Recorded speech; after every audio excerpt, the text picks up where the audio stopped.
മോള് പറ എങ്ങനെയാ തുടക്കം? സാറേ ഇവനെ സ്റ്റോക്ക് ചെയ്യാണ് സാറേ. എന്ത്? കൊറേ നാളായിട്ട് എന്നെ എല്ലാ സ്ഥലത്തും എപ്പോഴും സ്റ്റോക്ക് ചെയ്യും. ഞാൻ സ്റ്റോക്ക് ചെയ്തിട്ടില്ല, നോണ പറയണേ സാറേ. അയ്യോ സാറേ ഇവനെ സ്റ്റോക്ക് ചെയ്ത്. എനിക്ക് സ്റ്റോക്ക് ചെയ്യേണ്ട കാര്യമില്ല സാറേ, ഞാൻ ഇവിടെ സ്റ്റോക്ക് ചെയ്തിട്ടില്ല. അല്ല സാറേ ശരിക്കും ഇവനെ സ്റ്റോക്ക് ചെയ്യുമായിരുന്നു. നോണ പറയേണ്ടത് ഈ പോലീസ് സ്റ്റേഷനിൽ. ഞാൻ സ്റ്റോക്ക് ചെയ്തിട്ടൊന്നുമില്ല. ഒന്ന് നിർത്ത്. എന്താണ് ഈ സ്റ്റോക്ക്? അറിയില്ല മോളെ. ആ സ്റ്റോക്കിംഗ് എന്താണെന്ന് എസ് ഐ സാറിന് പറഞ്ഞോട്. സാർ ഇപ്പൊ ഈ സോഷ്യൽ മീഡിയയിലൊക്കെ സ്റ്റോക്ക് ചെയ്യാന്ന് പറഞ്ഞാൽ ഞാൻ ഇവനെ ശരിക്കും പറഞ്ഞാൽ ആദ്യം എന്റെ ഇൻസ്റ്റ ഐഡിന്ന് ഇവനെ ഞാൻ ബ്ലോക്ക് ചെയ്തായിരുന്നു. എന്നിട്ട് ഇവൻ വേറെ ഫേക്ക് ഐഡി ഉണ്ടാക്കിയിട്ട് ഞാൻ ഇടുന്ന ഫോട്ടോസ് വീഡിയോസ് ഒക്കെ കാണാം. അങ്ങനെ ഞാൻ ചെയ്യുന്നതൊക്കെ ഇങ്ങനെ നോക്കി എപ്പോഴും എന്നെ തന്നെ ഒബ്സർവ് ചെയ്ത് അങ്ങനത്തെ ഒരു ഇതില്. എന്താണ് ഓള് പറയണത് ശരിയല്ലേ? സാറേ ഞാൻ സ്റ്റോക്ക് ചെയ്തിട്ടില്ല, സത്യമായിട്ടും സ്റ്റോക്ക് ചെയ്തിട്ടില്ല. ഞങ്ങൾ ലവ് ആയിരുന്നു. നോണ പറയണേ അവള്. അല്ല അല്ല അല്ല അല്ല ഞങ്ങള് സിറ്റുവേഷൻഷിപ്പ് എന്നും പറഞ്ഞിട്ട് ആദ്യം തുടങ്ങി. ഞാൻ അടുത്ത് എപ്പോ പറഞ്ഞു സിറ്റുവേഷൻഷിപ്പ്? എപ്പോഴാ പറഞ്ഞ സിറ്റുവേഷൻഷിപ്പ്? ആദ്യം തന്നെ ഞാൻ പറഞ്ഞു ലവ് റിലേഷൻ ആയിരുന്നു. റിലേഷൻ തന്നെയാണ്. നിർത്ത്. എന്താ പറഞ്ഞു? സിറ്റുവേഷൻഷിപ്പ് എന്ന് പറഞ്ഞിട്ട് തുടങ്ങിയ സാറേ. സിറ്റുവേഷൻഷിപ്പ് അല്ല. സിറ്റുവേഷൻഷിപ്പ് എന്ന് പറഞ്ഞാ സാർ അതായത് ഇപ്പൊ ഞങ്ങള് ഫ്രണ്ട്സ് പോലെ തന്നെ, പിന്നെ ലവ് ഉണ്ടാവും, പക്ഷെ എന്ന് വെച്ചാൽ കമ്മിറ്റ്മെന്റ്സോ കാര്യങ്ങളോ അങ്ങനെയൊന്നും ഇല്ല. എന്നതാ പറഞ്ഞ വാക്കുകളൊക്കെ ഒന്ന് എഴുതിക്കേ. ഒന്നും മനസ്സിലാവണില്ല പുതിയ ഭാഷ. അതൊക്കെ പറഞ്ഞു കൊടുക്കും. ഇപ്പൊ പറഞ്ഞു നോക്കേ. സ്റ്റോക്കിംഗ്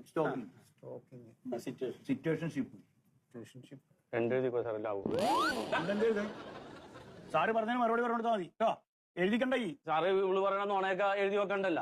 ഇവളെന്നെ എന്റെ ബ്രെഡ് ക്രംബിങ് ചെയ്തിട്ടായിരിക്കണം.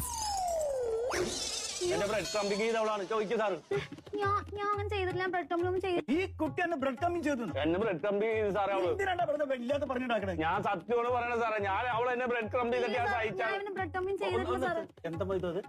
സാറേ സംഭവം എനിക്ക് മനസ്സിലായില്ല, പക്ഷെ അതിന്റെ ഒരു വൃത്തികേടാണ്. അതെ ആ ബ്രെഡ് കമ്മിക്ക് എന്താണെന്ന് സാറിന് പറഞ്ഞു കൊടുക്ക്. സാറേ ഈ ബ്രെഡ് ക്രംബിംഗ് എന്ന് പറഞ്ഞാൽ അവൾ എന്നെ ലുക്ക് ചെയ്തിട്ട് എന്റെ ഹൃദയം പറിച്ചെടുത്തിട്ട് എന്നെ തേച്ചിട്ട് പോയി സാറേ.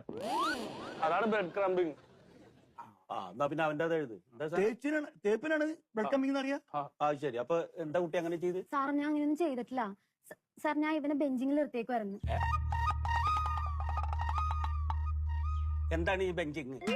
സാർ ബെഞ്ചിങ് എന്ന് പറഞ്ഞു കഴിഞ്ഞാൽ ഞാൻ പിന്നെ ഇവനെങ്ങനെ ക്യൂല് നിർത്തിയേക്കുമായിരുന്നു. ക്യൂവോ?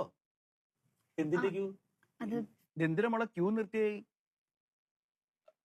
അച്ഛളപ്പോ പറയാൻ ബുദ്ധിമുട്ടുണ്ടോ? അല്ല, കാര്യം അറിയാൻ വേണ്ടി ചോദിച്ചാണ്. പറഞ്ഞു കൊടുക്ക്, അറിയാമെങ്കിൽ പറഞ്ഞു കൊടുക്ക്.